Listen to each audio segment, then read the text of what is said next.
कष्ट उसकी जिंदगी में जब आता है तो शिव जी की शिव पंचायत बैठती है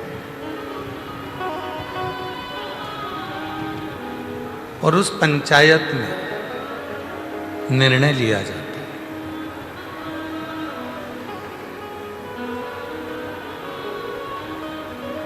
क्या निर्णय लिया जाता है कि इसने अपनी जिंदगी में शिव की साधना कितनी की।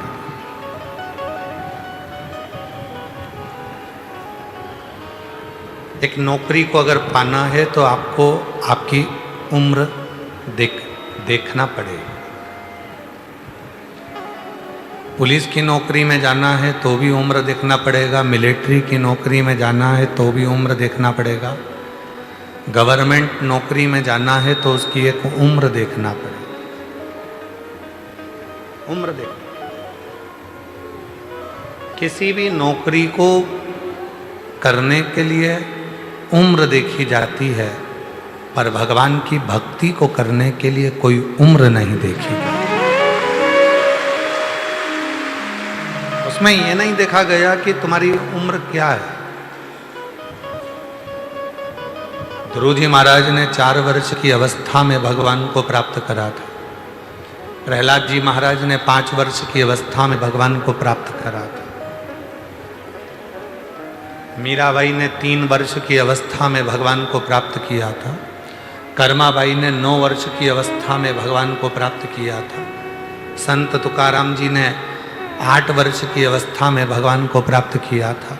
नामदेव जी महाराज ने 6 वर्ष की अवस्था में भगवान को प्राप्त किया था। रामकृष्ण परमहंस जी ने 8 वर्ष की अवस्था में भगवान को प्राप्त किया था। शबरी अम्बा ने जब एक अवस्था पूरी चली गई तब भगवान को प्राप्त किया था। ऐसी कई ऐसे संवाद हैं जिन संवादों में हमको लगता है कि भगवान को पाने के लिए उम्र नहीं, भगवान को पाने के लिए केवल भाव देखा जाता है, फिर उम्र कोई सी भी हो परमात्मा प्राप्त हो।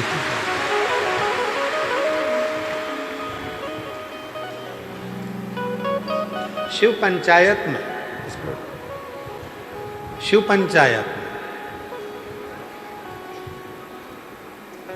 पंचायत के अंतर्गत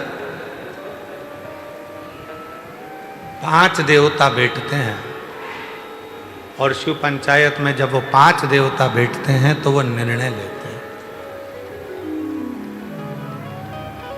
वो निर्णय लेते हैं।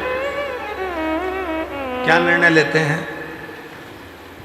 इसके मुख से, इसकी दृष्टि से, इसकी श्रवण शक्ति से, इसकी नासिका से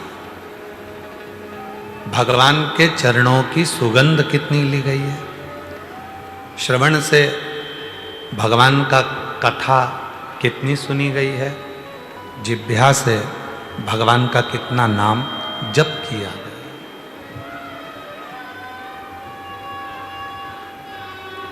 कितना जप, कितना सुंदर कहा है शिव पुराण के अंदर।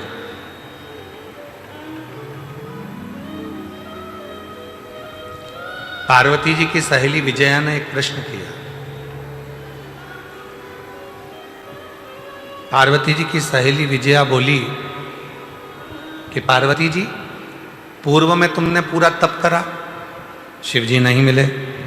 साधना करी, शिव जी नहीं मिले। व्रत करा, शिव जी नहीं मिले। आराधना करी, शिव जी नहीं मिले। योग करा, शिव जी नहीं मिले। पार्थिव शिवलिंग का पूजन करा, शिव जी प्राप्त हुए। मैं पूछना चाहती हूं, हे पार्वती, आप नित्य सरोवर से, नदी से जल भरकर लाती हो और शिव जी को जल चढ़ाती हो, आखिर क्यों? मेरी जितनी जीजियां बैठी हैं, जितने मेरे जीजा बैठे हैं, जितनी मेरी बेटियां बैठी हैं, जितने मेरे बेटा बैठे हैं, जितने मेरे बुजुर्ग माँ बाप बैठे हैं, सावधानी से सुनिएगा। और जो आस्था चैनल पर, फेसबुक, यूट्यूब पर, सोशल मीडिया पर इस पवित्र कथा को सुन रहे हैं वो भी सावधानी से सुन।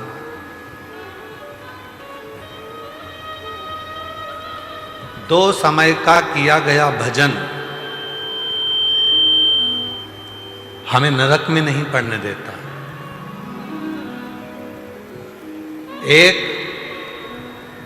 जिस समय पर अपने कुल में किसी को बच्चा हो रहा हो, बच्चा जन्म ले ले और उसकी नाल कटे, उस नाल कटने के समय पर जो भजन किया जाता है, नाल कटने के पहले, बच्चा जन्म लिया, नाल कटने के पहले जो भगवान का एक बार भी अगर नाम ले लिया तो समझ लेना कि जिंदगी में दूसरा जन्म नहीं हो सकता भगवान का भजन। दूसरा, शिव महापुराण की कथा दूसरा समय देती है जो माँ जगत जननी जगदम्बा पार्वती जी ने बताया। जिस समय पर संसार का मनुष्य अपने घर से जल लेकर, जैसे माँ पार्वती जी नदी से जल भरकर, सरोवर से जल भरकर, बावड़ी से जल भरकर पार्थिव शिवलिंग का पूजन करने के लिए जाती थीं, जिस समय पर संसार का मनुष्य अपने घर से जल भरकर शंकर के मंदिर तक जाता है, जितनी देर उसके हाथ में कलश रखा रहता है पानी का, उतनी देर अगर उसके मुख से 2 बार भी शिव का नाम निकल जाता है तो फिर संसार में उसका जन्म नहीं होता, वो शिव का।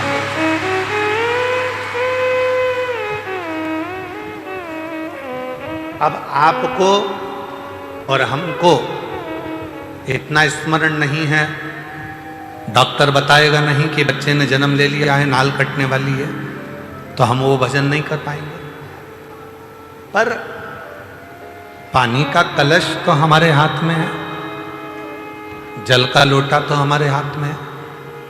हम जब घर से निकलें तब मुख से 2 बार, 5 बार, 10 बार श्री शिवाय नमस्तुभ्यं, श्री शिवाय नमस्तुभ्यं, श्री शिवाय नमस्तुभ्यं, श्री शिवाय नमस्तुभ्यं, श्री शिवाय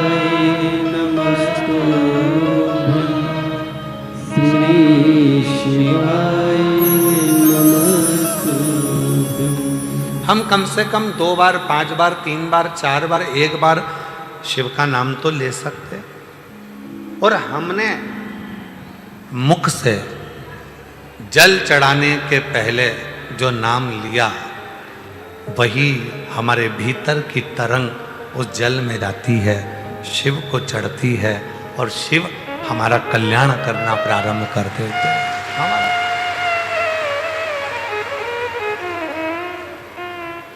कितना सुंदर कहा है। शिव महापुराण के अंतर्गत वेद व्यास जी कहते हैं, जब जल चढ़ाने के लिए शिव के मंदिर जाओ, घर का पूरा काम कर लो, बच्चों को स्कूल भेज दो, पति का टिफिन बना दो, बुजुर्ग माँ बाप की सेवा कर लो, बुजुर्ग माता पिता को दवाई देना है तो दवाई दो, भोजन देना है तो भोजन दो, पूरा घर का काम निपटा लो, झाड़ू पोछा भी लगा लो, बर्तन भी मांज लो। और जिस समय 24 घंटे में से भी अगर 1 मिनट तुम्हें दिखे कि ये मेरा 1-1.5 मिनट खाली है, उस समय पर 1 लोटा जल भरो और शंकर के पास पहुंच।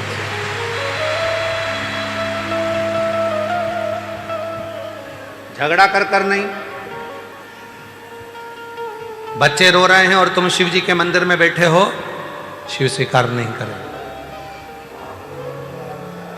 पति आवाज लगा रहा है कोई काम के लिए और तुम शंकर के मंदिर में बैठे हो, स्वीकार नहीं। घर के बुजुर्ग माँ बाप दवाई के लिए घर पर बैठे हैं और तुम शिव के मंदिर में बैठे हो, स्वीकार नहीं हो। ये स्वीकार। बर्तन मांज लिए, भोजन बना लिया, सब्जी रोटी बना ली, सारा घर का काम कर लिया। अब कई लोग कहते हैं गुरुजी हम तो अशुद्ध हो जाएंगे, हम तो अशुद्ध हो जाएंगे। ए मेरी जीजियों, भगवान शंकर ने जब माता पार्वती जी के साथ में 7 फेरे लिए, 7 फेरे, और फेरे होने के बाद जब माता पार्वती जी के मांग में जब सिंदूर भरा गया, वो सिंदूर जब मांग में भरा जा रहा था, वो सिंदूर नासिका पे आकर गिर रहा था। किसी किसी के यहां आज भी सिंदूर नाक से भरा जाता है तो मांग के मध्य तक भरा जाता है, आज भी। शिवजी ने जब मांग में सिंदूर दिया, वो सिंदूर नासिका पे आकर गिरा, नासिका। और जब नासिका पर आकर गिरा, अब देव अधिदेव महादेव ने कह दिया, सुनो पार्वती, आज मैं संसार की प्रत्येक नारी को एक वर देता हूं कि नारी चाहे छोटे से बच्चे के कपड़े धो ले, नारी चाहे अपने घर के बुजुर्ग के कपड़े धो ले, नारी चाहे झूठे बर्तन मांज ले, नारी चाहे अपने पति के झूठे बर्तन मांज ले, कपड़े धो ले, सारा काम कर ले, उसके बाद भी नारी अगर एक क्षण के लिए मेरे मंदिर तक आ रही है तो वो कभी अशुद्ध नहीं हो सकती, वो शुद्ध की शुद्ध ही है, वो अशुद्ध नहीं है, उसमें शुद्धता का भाव नहीं। आज के जमाने में बहुत बड़ा बड़ा आडंबर हो गया, शिव जी को हाथ मत लगाना, इस मंदिर में प्रवेश मत करो, इस मंदिर के अंदर कोई जा नहीं सकता, शंकर जी को कोई हाथ नहीं लगा सकता, भगवान को कोई छू नहीं सकता। ए भाई, शिव पुराणों को अगर अच्छे से अध्ययन करो तो स्वयं देव अधिदेव महादेव कहते हैं, जब मेरे पास में मेरे भक्त आते हैं, उनको देखकर जो मेरे चेहरे पर प्रसन्नता आती है, वो मुझे फूल चढ़ाने से भी नहीं आ सकती, वो मुझे फूल चढ़ाने से।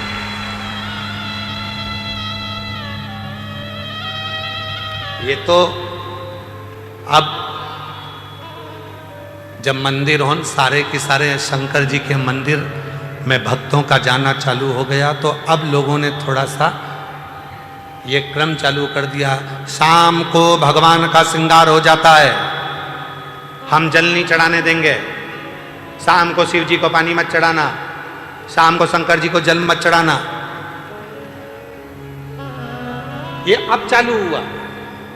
पहले तो मेरा भोला बाबा पेड़ के नीचे बैठा है, ओटले पर बैठा है, दरवाजा भी नहीं है, मंदिर भी नहीं है, खुले आसमान में बैठा है, रात दिन सुबह शाम जब तेरी मर्जी पड़े तब तेरे बाप के पास आ, तब तेरे शिव के पास आ, जब तेरा मन हो।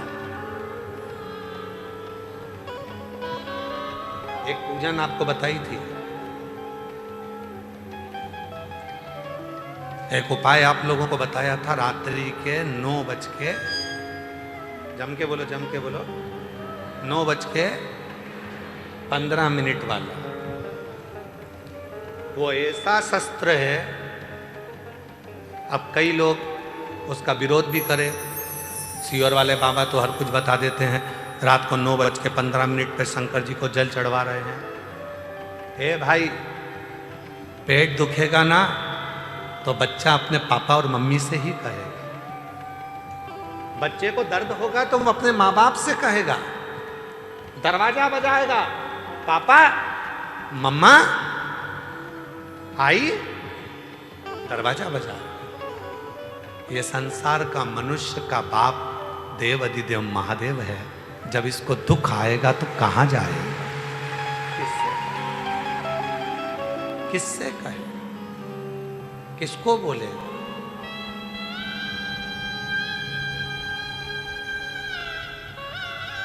आओ कुबरेश्वर बाबा की भूमि पर।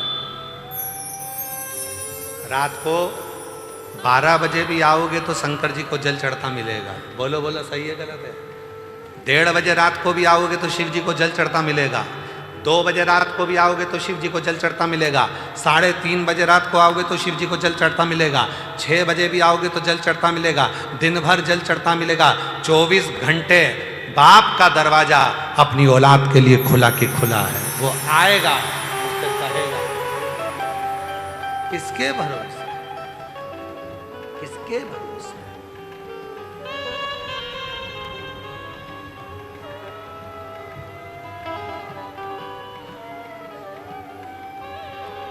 हम तो बाबा के भरोसे चलते हैं।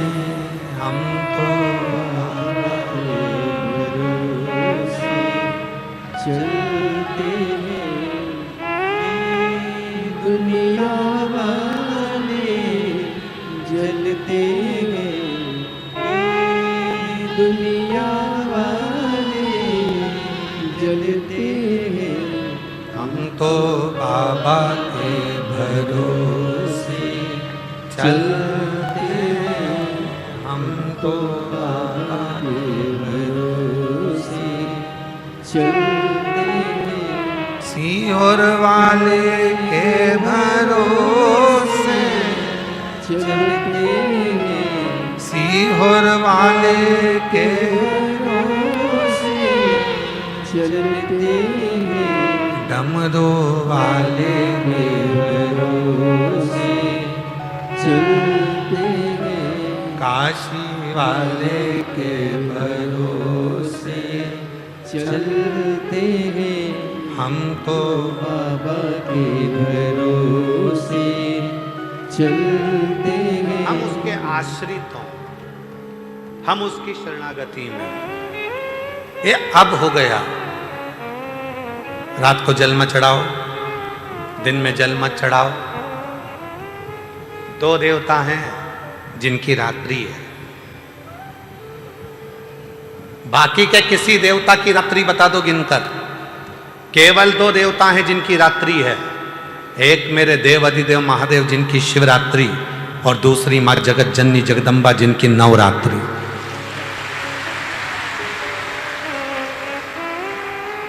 तैंतीस कोटि देवताओं की लिस्ट निकाली है, किसी देवता की रात्रि नहीं है।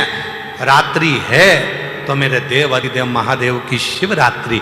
शिवरात्रि का मतलब क्या होता है? कोई भक्त है, भाव से जिस दिन उसको पुकारेगा, चाहे रात हो चाहे दिन हो, कभी भी पुकारे, शंकर उसके लिए अपना कैलाश और काशी छोड़कर आ जाते हैं। वो शिवरात्रि कहलाती है।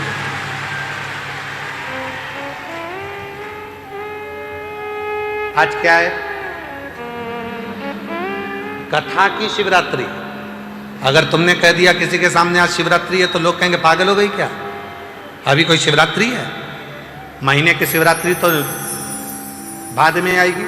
तो अभी की शिवरात्रि, ये शिवरात्रि कहां से आ गई? कई लोग कहते सीहोर वाले बाबा ने शिवरात्रि बनाना चालू कर दिया। हर कथा में शिवरात्रि मनाते हैं। क्यों ना मनाए? क्यों ना मनाए? हमारा वो आकाश और आशीष, इनकी औलाद है। वो हमारा आकाश, उसकी छोटा वाला लड़का है माधव, वो रोज जन्मदिन मनाता है। और वो आशीष है तो वो उसकी लड़की गुड़िया आविका, वो भी रोज जन्मदिन मनाती है। उसकी मम्मी रोज इतना बड़ा आटे की लोई बना के थाप के दे देती है। वो चक्कू से केक काटती है। हैप्पी बर्थडे टू उसका जन्मदिन।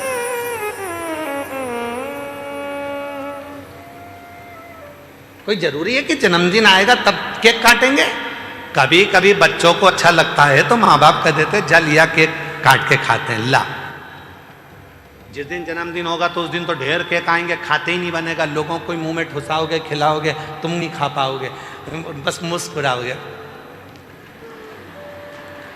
पर खाओगे नहीं, दूसरे को खिलाओ। इतने केक यहाँ कटा, वहाँ कटा, यहाँ काटा, वहाँ काटा, गाड़ी पे काटा, स्कूल में काटा, यहाँ काटा, सदूर केक कटेंगे, पर तुम खा नहीं पाओगे। खाने का मजा कब है? जब जन्मदिन निकल गया, अकेले हो, उस दिन एंजॉय अपने परिवार के साथ, लाओ जरा अच्छा बढ़िया केक खरीद के लाओ, बढ़िया चॉकलेट वाला काट के फिर खाया तो स्वाद आया, आनंद आया। तो जरूरी है कि जन्मदिन के दिन ही खुश हो गए? तुम तो रोज प्रतिदिन एक लोटा जल चढ़ाकर इतने खुश हो कि मेरे बाप से मैं बात कर आई हूं, मेरे पिता से मैं बात कर प्रसन्नता हो, आनंद होना, मुस्कुराते दिखो, मुस्कुराते।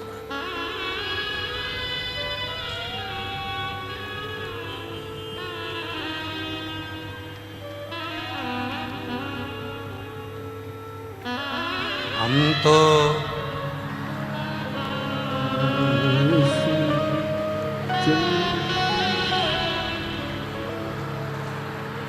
बोलो बोलो बोलो बोलो। ये दुनिया,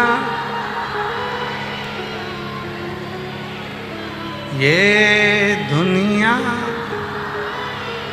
जलते, हम तो बाबा के भरोसे चलते हैं। दो देवता हैं जिनकी रात्रि है।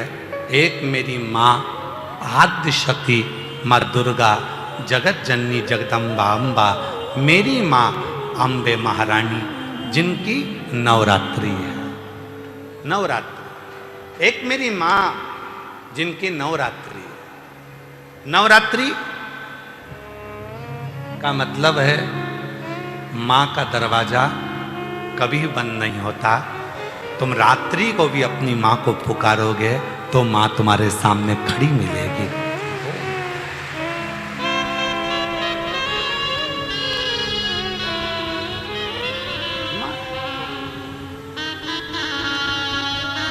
एक बात कहें आप लोगों से, घर की जो बुजुर्ग माँ होती है ना, वो बोलती बहुत है, पर उसको बोलने देना चाहिए।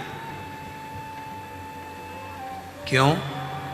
उसकी बोली से, बुजुर्गों के मुख से निकले हुए शब्द से हमारे घर का आनंद है। जिस दिन वो माँ बोलना बंद कर देती है ना, उस दिन उस घर से देवता भी रुष्ट होकर चले जाते हैं। उसको बोलने दो, बोल।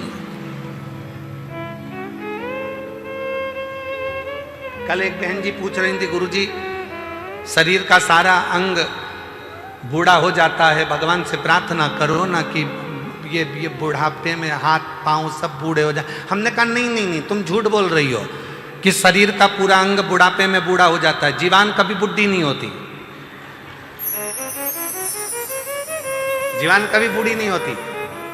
जीवान तो जवान की जवान है।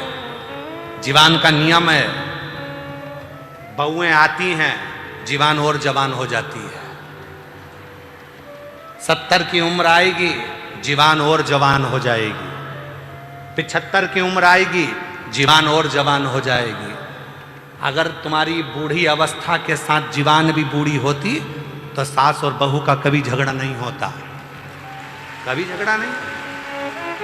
जीवान कभी बूढ़ी नहीं होती, जीवान जवान की जवान होती है। जैसे जैसे उम्र बढ़ती जाएगी वैसे वैसे जीवान और जवान होती चली जाएगी। तो बहुएं कहती हैं, कितनी बोलती हैं मम्मी, तुम थोड़ी देर चुप क्यों नहीं रहती? अब उनको कौन समझाए? तुम्हारे शरीर की जवानी चल रही है और बूढ़ी माँ की जीवान की जवानी चल रही है, उसको कौन समझाए? जीवान कभी वृद्ध नहीं होती, बूढ़ी नहीं होती, कभी बूढ़ी।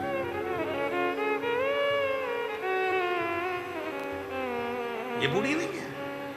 आप भले सोचो कि बुढ़ापा आ गया, ये हो गया, वो हो गया, पर जीवान कहाँ बूढ़ी होगी? जिभ्या कहाँ? जीवान बूढ़ी नहीं, जीवान में बुढ़ापा नहीं। पर आपसे निवेदन है, जब जीवान बूढ़ी नहीं होती है, जब जीवान बूढ़ी ही नहीं होती है, अमित एक कुर्सी दे दो माँ को, दे दे। जीवान जब बूढ़ी ही नहीं होती है तो फिर हम भजन को बूढ़ा क्यों करें? भजन भी जवान होना चाहिए, भजन की भी जवानी होना चाहिए। और जो जैसी भावना लाया वो वैसा ही फल पाया, नहीं खाली उसे लौटाया, वो मन ही मन हर्षाया, और कर दिया माला माल काशी वाले ने, लुटा दिया भंडार काशी वाले ने, ओ लुटा दिया भंडार काशी वाले ने, कर दिया माला माल काशी वाले। जीवान कभी बूढ़ी नहीं होती, भजन करो। शिव पंचायत में बैठकर 5 देवता ये निर्णय लेते हैं कि तुमने शिव का स्मरण कितना किया, शंकर का भजन कितना किया, शिव भक्ति कितनी।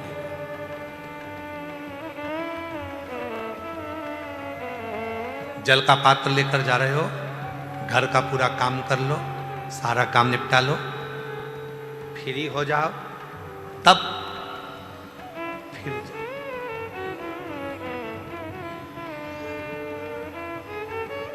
फिर जाओ,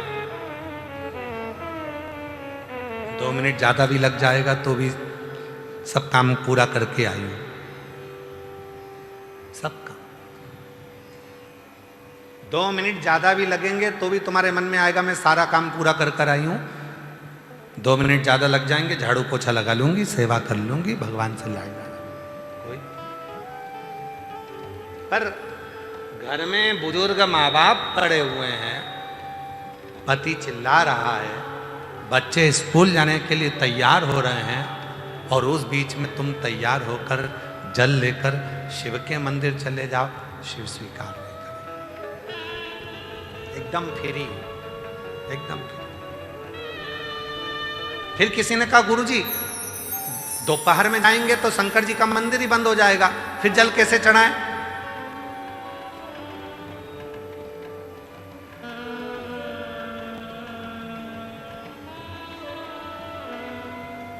फिर याद करो विभीषण के ससुर की कथा। विभीषण के ससुर का क्या नाम था? बोलो बोलो, जल्दी से बोलो। विभीषण के ससुर का क्या नाम था? विभीषण की धर्म पत्नी शर्मा, शर्मा के पिता का नाम था शैलुष। क्या नाम था? शैलुष। गंधर्व थे।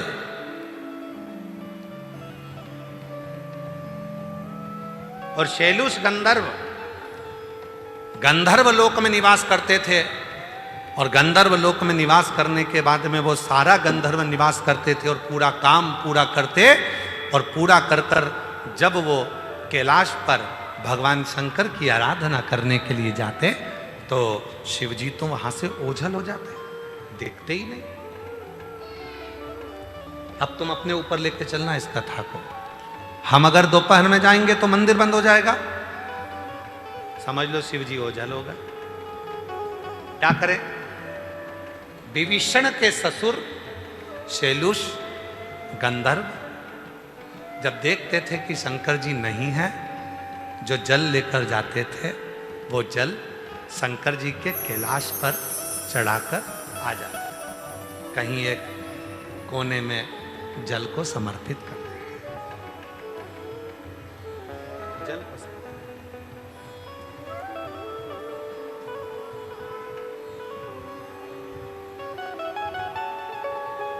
और ऐसी कैसी एक चरित्र आता है काशी का। काशी में एक कचौड़ी बेचने वाला है, उसका नाम हमारे स्मरण में नहीं आ रहा है, कचौड़ी बेचता है। और वो कचौड़ी बेचने वाला पुराने समय की बात है, हाथ से कचौड़ी बनाकर सबको खिलाता था, सवेरे सवेरे मंदिर जाता था। एक दिन शिवजी के मंदिर में गया तो विश्वनाथ जी का मंदिर उस दिन खुला नहीं था और उस दिन ग्राहकी ज़्यादा थी, तो मंदिर के दरवाजे पर जल चढ़ाकर आया और दरवाजे पर ही चौखट पर गणेश जी बने थे। किसी किसी मंदिर में आपने देखा होगा दरवाजे पर गणेश जी बने होते हैं पत्थर के, तो नीचे जल चढ़ाया और जल चढ़ाकर गणेश जी से कहकर आ गया, पिताजी को बोल देना था मैं आया था, पिताजी को कह देना मैं आया था, जल चढ़ाकर गया हूं, बता देना अपने पिताजी को। अब तो वो चले गया। गणेश जी महाराज मुस्कुराकर अपने पिताजी के पास गए और भोलेनाथ जी से कहा, वो कचौड़ी वाला आया था, कह रहा था कि मैं आया था, बोल देना पिताजी को। शिव जी ने कहा गणेश जी से, गणेश संपूर्ण काशी में, संपूर्ण अवंतिकापुरी में, संपूर्ण सौराष्ट्र में, संपूर्ण संसार में जो मंदिर का क्षेत्रफल होता है, जिस मंदिर के क्षेत्रफल में शिव विराजमान होते हैं, उस मंदिर के क्षेत्रफल का जितना जितना बाउंड्री होता है, उस बाउंड्री के अंदर अगर कोई शिव भक्त पहुंचकर मेरा मंदिर बंद भी है और अगर किसी स्थान पर भी जल चढ़ाकर जाता है, वो जल मुझे स्वीकार होता है, मैं उसको स्वीकार कर लूं। मंदिर बंद है, मंदिर के अंदर कोई पौधा तो होगा, मंदिर के अंदर कोई पेड़ तो लगा होगा, मंदिर के अंदर कोई बेलपत्री का वृक्ष तो होगा, मंदिर के अंदर कोई पीपल का वृक्ष तो होगा, मंदिर के अंदर कोई बड़ का वृक्ष तो होगा, मंदिर के अंदर कोई तुलसी का पौधा तो होगा। मंदिर बंद है और तुम जल चढ़ाने गए, चढ़ाने नहीं दिया, मंदिर बंद हो गया। उस पौधे में तुम देव अधिदेव महादेव के भाव से जल देना प्रारंभ करो, शिव उस जल को खुद आकर स्वीकार करना प्रारंभ कर दे। शिव की जैसी भक्ति, शिव की जैसी सरलता, शिव के जैसी निर्मलता कहीं नहीं मिलेगी। इतना सरल, इतना सरल, इतना सरल कि उसकी सरलता का क्या गुणगान करें, इतना सरल। एक गुरुजी ने एक भैंस चराने वाले को गुरु मंत्र दे दिया और भैंस चराने वाले को गुरु मंत्र दिया और गुरु मंत्र देकर कहा कि इस मंत्र को याद कर लेना, 1 महीने बाद आकर पूछूंगा, अगर मंत्र नहीं बताया तो काट के फेंक दूंगा तेरे को, सोच लेना। चेले ने कहा जी गुरुजी मैं मंत्र याद कर लूंगा और उसको मंत्र दे दिया, ओम नमः शिवाय। क्या मंत्र दिया? ओम नमः शिवाय मंत्र। अब ओम नमः शिवाय भैंस चराने जाए, ओम नमः शिवाय, ओम नमः शिवाय, गाय भैंस चराए और ओम नमः शिवाय बोलता जाए, बोलता जाए। एक दिन पानी पीने के चक्कर में इसकी भैंस आगे निकल गई। भैंस आगे निकली तो ये दौड़ कर गया और गया तो भैंस दिखी नहीं। इतने में दूसरा व्यक्ति आया और आकर बोला, वो उधर तेरी भैंस जा। वो दौड़ कर गया और दौड़ कर जाकर भैंस को पकड़ा। पकड़ तो लिया, मंत्र भूल गया, मंत्र भूला। वो उसके पास गया जिसने भैंस बताई थी। भैंस वाले के पास जाकर कहा, क्यों भैया तूने मेरी भैंस बताई, एक मंत्र में मुंह से बोल रहा था, तुझे वो मंत्र याद है क्या? हाँ तू कुछ बोल तो रहा था, कुछ अच्छा ही बोल रहा था, तू बोल रहा था ओम। हाँ बिल्कुल ऐसा ही है, बताना पूरा क्या था? ओम ओम ओम भैंस जाए। बिल्कुल सही है, बस यही मंत्र था। अब उसने चिल्लाना चालू करा, ओम भैंस जाए, ओम भैंस जाए, ओम भैंस जाए, ओम भैंस जाए। एक दिन शंकर भगवान ने पार्वती जी से पूछा, पार्वती तूने मेरे कितने नाम सुने हैं? पार्वती जी बोली, प्रभु आपके तो हजारों नाम है, सहस्त्र नाम, आपके तो ढेरों नाम है। पार्वती आज मेरा नया नामकरण संस्कार हुआ है, जा पूछ किया। किससे? वो भैंस चराने वाले से। जा। पार्वती जी एक ब्राह्मण की पत्नी का रूप रख कर गई। उससे जाकर पूछा, भैया तू ये किसका मंत्र बोल रहा है? उसने देखा ये अपनी पहचान वाली नहीं दिख रही है। बात करने में अगर मंत्र भूल गया तो कोई बताने वाला भी नहीं मिलेगा, तो ये तो और तेज चिल्लाने लगा, ओम भेज जाए, ओम भेज जाए। पार्वती जी ने सिर पे पल्लू लेकर पूछा, बोल तो सरी किसका नाम बोल रहा है? इसने सोचा ये तो मानने को तैयार नहीं, इधर मुंह कर लिया और उधर मुंह करके चिल्लाने लगा, ओम भेज जाए। पार्वती जी उधर चली गई, अरे मुंह से बोल तो सरी किसका नाम बोल रहा है? उसने इधर मुंह कर लिया, पार्वती जी नहीं मानी तो उधर चली गई। अब क्या, पार्वती जी को चिढ़ आ गई, चिढ़ के बोली, अरे मुंह से आवाज निकाल कर बोल तो सरी किसका नाम बोल रहा है? इतने में गुस्से में बोल दिया, जा तेरे कसम का बोल रहा हूं।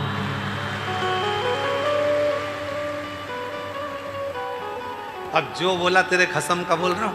पार्वती जी सीधे ऊपर आई महादेव के पास में। भोलेनाथ जी ने पूछा, पूछिए ही, हाँ किसका नाम ले रहा है? मेरे कसम का।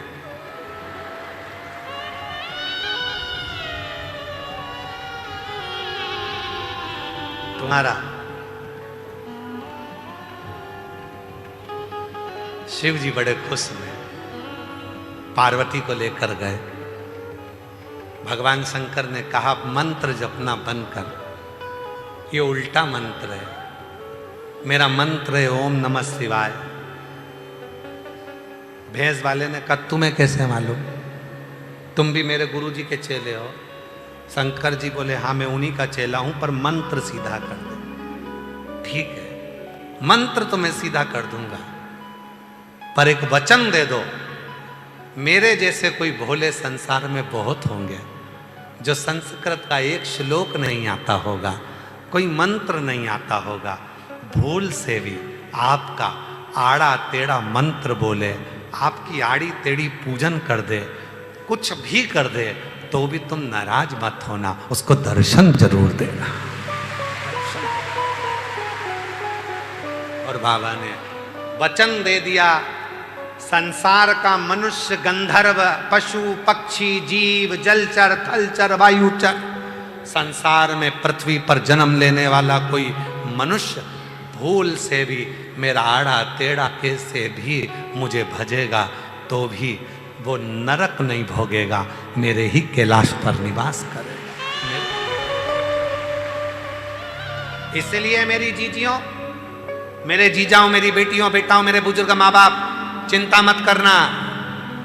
कोई तुमसे कहे तुम तो ये मंत्र गलत बोलती हो, कोई तुमसे कहे तुमने चढ़ा हुआ पानी पी लिया, कोई ने तुमसे कह दिया ऐसा कर लिया, कोई ने कह दिया बेलपत्री खा गई, कोई ने कह दिया वैसा कर दिया, कोई ने कहा ये कर दिया, उससे कहना तुझे क्या करना, मेरा पिताजी मुझे जानता है अच्छी तरह से कि मैं कैसी हूं, उसको मालूम।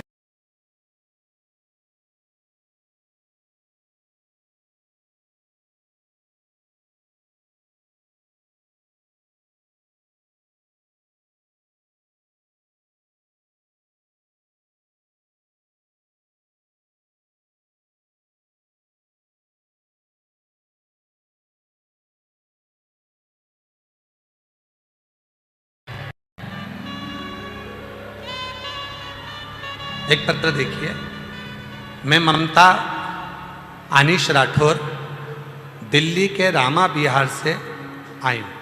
कहीं बैठी हो तो हाथ हिला सकती हैं, और अगर बैठे हों तो आ सकते हैं। मैं ममता अनीश राठौर दिल्ली के रामा बिहार, या मेरा मोबाइल नंबर है।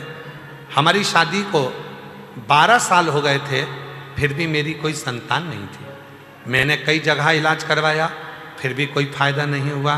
फिर डॉक्टरों ने बताया कि मेरे पेट में गठान है। यह सुनकर मैं और मेरे पति बहुत निराश हो गए। मुझे रजस्वला धर्म में भी समय पर नहीं आता था। यह देखकर मेरा परिवार वाले बहुत परेशान रहते थे। डॉक्टरों ने भी हमें मना कर दिया था कि तुम्हें संतान नहीं होगी। डॉक्टरों ने कह दिया था कि तुम्हें संतान नहीं होगी, और लोग हमें ताने मारा करते थे। एक दिन मेरी माँ ने बताया कि तुम प्रतिदिन प्रदीप मिश्रा जी टीवी पर कथा करते हैं, उनकी कथा सुना करो। फिर मैंने शिव को 1 लोटा जल चढ़ाना प्रारंभ करा, कथा सुनना प्रारंभ किया। 21 मई 2025 को दिल्ली के बुराड़ी के क्षेत्र में कथा भी सुनी, बाबा से प्रार्थना भी करी। थोड़े से एक दिन की कथा को हमें प्राप्त हुआ था, वो हमने सुनी। गुरुजी, भीड़ इतनी हो गई थी दिल्ली में कि आपकी कथा वहां कैंसिल हो गई थी। केवल 2-3 दिन की सुनने को लोगों को मिला, उसमें से एक दिन हमको मिला। हम एक दिन की कथा में गए, वहां की मिट्टी को हमने उधर पर पेट पर लगा लिया। बाबा से प्रार्थना करी, बाबा डॉक्टर कह रहा है कि गठान है, बच्चा होगा नहीं, पर अब आपकी मर्जी। किसी ने कहा यह कथा तो केवल 3 दिन की हुई, पूरी तो हुई नहीं है, तो इसको पूरा तो माना नहीं जाएगा। पर आप कथा में कहते हो ना गुरुजी कि 1 मिनट की भी कथा मिले तो समझ लेना कि पूरी कथा मिली है, 5 मिनट की भी मिले तो पूरी मिली है।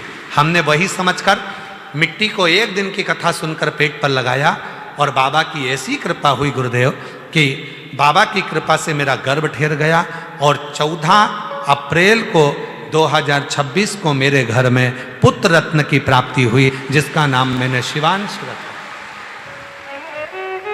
उस बेटे का फोटो भी लगा रहे हैं, बेटे का फोटो, उसका नाम मैंने शिवांश रखा है, शिव की कृपा से।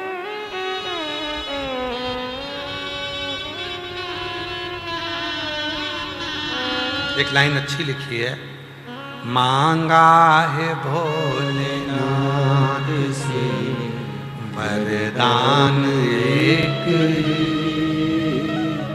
मांगा है भोलेनाथ से वरदान एक, तेरी कृपा बनी रहे जब तक है जिंदगी, तेरी कृपा बनी रहे जब तक है जिंदगी।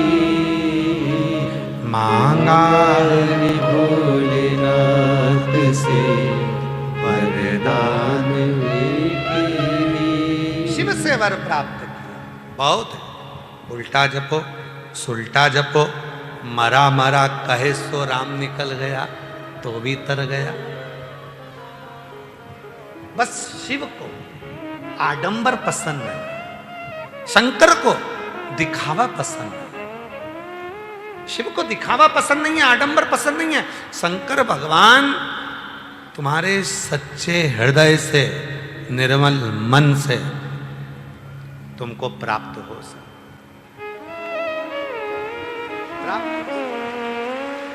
दो रात्रि है, रात में भी देव अधिदेव महादेव और मां जगतजननी दुर्गा भवानी को पुकार सकते हो।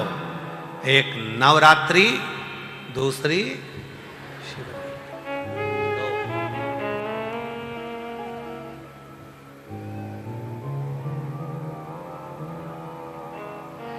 कई लोग कहते हैं सियोर वाला बाबा तो पागल हो गया, रात को जल चढ़वा देता है।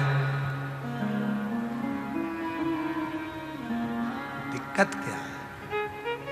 वो हमारा, हम उसका।